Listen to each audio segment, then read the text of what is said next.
Hey guys, time for another mission tutorial. This time we are going to be talking about the capture mission. Capture missions are pretty straightforward, and it is precisely exactly what it says. Your objective? Capture the targets. Targets are generally 2 targets, which means you have to capture 2. Sometimes it doesn't automatically fail you if you miss one of them. Sometimes. That might have been patched out. I don't run too many capture missions, to be perfectly honest with you, because outside of the void, there's not a whole lot of reason for me to. Now, real quick, before I start running too far away, this is a game mode similar to Exterminate in the sense that you don't really have an endless wave scenario where they continually come at you. You do, however, have enemies that will continually respawn. So there isn't really a hard limit of how many bad guys there are. So you can't necessarily just room by room clear bad guys and expect them to never show up again, because eventually they will spawn in and try to hassle your day some. That being said, the only real enemies you have to worry about are your capture targets. In this case, upper left corner, you will see it says there's 2 targets for me to capture. And it is marked on my mini-map by the red square with crosshairs. And as I get close, a lot of times it will show on the screen an indicator of that same type. You just saw it pop up just a wee little bit for a moment there, indicating where this little bugger, the capture target, is. In this case, you see a Grineer capture target. After you take them down, you walk up to them, you push the button you have associated with activation or interaction, in my case the E key, and you painfully break them down on a molecular basis so that you can transport them back to the ship without actually having to take them back to the ship. It's great. It's very handy to not have to carry the bad guy around in your offhand or babysit them all the way back to your ship. A little bit strange, maybe, that your idea of capturing is to dissolve them into atoms, but, you know, they're bad people. They probably deserved it. Reward-wise, there's nothing super fancy here until you start getting into the void missions, in which case you can, again, start getting the prime gear, and some prime gear is only found in capture missions of the associated tier. But for the average capture mission, there isn't really a whole lot of a reason for players to keep coming back to it. As I said earlier, I myself haven't really done a capture mission in quite some time.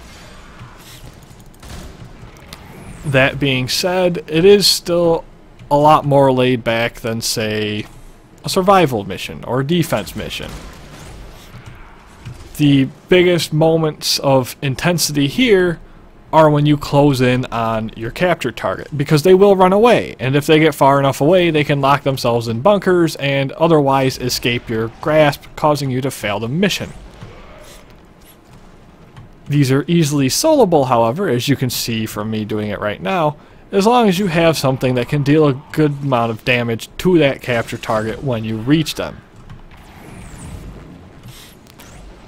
As stated, you can see where the general location of the capture target is by the mark on your mini-map.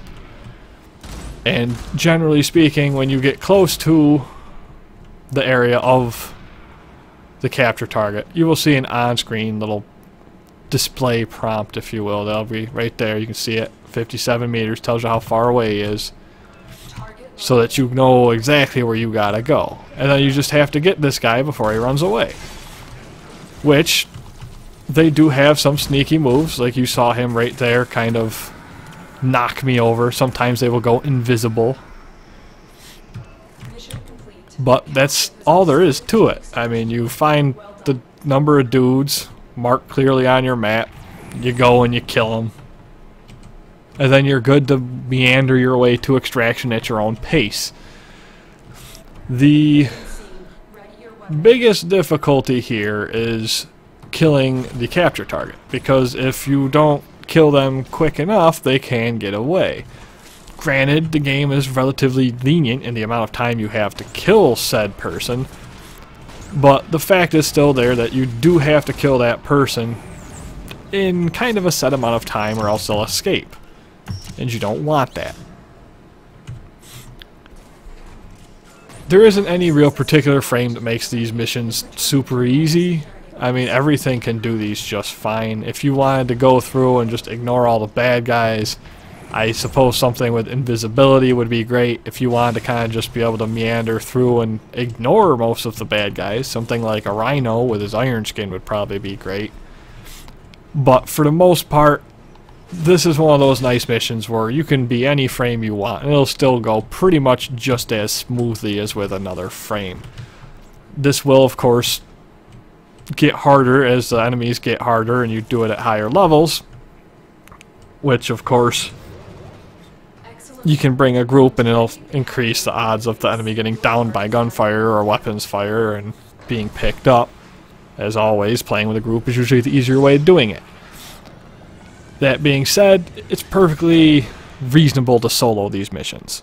Reward-wise, though, you're not getting a super huge amount of affinity or any kind of like super elaborate rewards unless you're going to the Void to do the capture missions there, which reward prime parts. So most people, unless they really enjoy just playing this mode, are probably going to play it to unlock the node and then skip over it. Thankfully, in that regard, it's not very hard, so you're not really spending super huge amounts of time in it. If you're having a hard time with getting the capture target down, you can try focusing on things like higher damaging weapons if you have them. And granted, for your first couple of survival missions, you're going to have your starter gear and that's all you're going to have. There's not a whole lot you can do about it.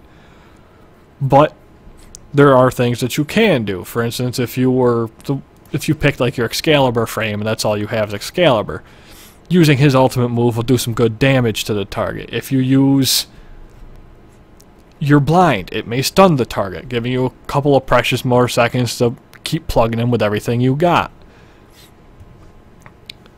Likewise, if you have a group, you can all just gang up on the poor little capture target and turn him to dust.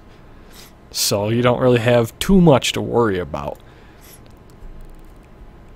There's certainly a degree of it being far easier with stronger weapons. However, this also kind of doesn't scale with the fact that the higher level they are, the better they absorb your weapon damage without dying. So it still will stay kind of competitive as far as capturing the targets when you're in the higher zones with your higher level stuff. But it shouldn't be too much of an issue. I think the hardest thing a lot of people run into is focusing entirely on the capture target before he escapes, and then finding themselves kind of surrounded when they're trying to pick up the target. In cases like that, you may want to clear the enemies around the target before picking him up. However, be advised, the target will stand up if you wait too long and continue running away. That's all there really is to capture missions. They're nothing too super fancy. If you have any questions or comments, leave them down below, and as usual, I'll try to get to them and address them. Help you out in whatever ways I can. Until next time, keep playing the game, keep learning, having fun, and I'll see you then.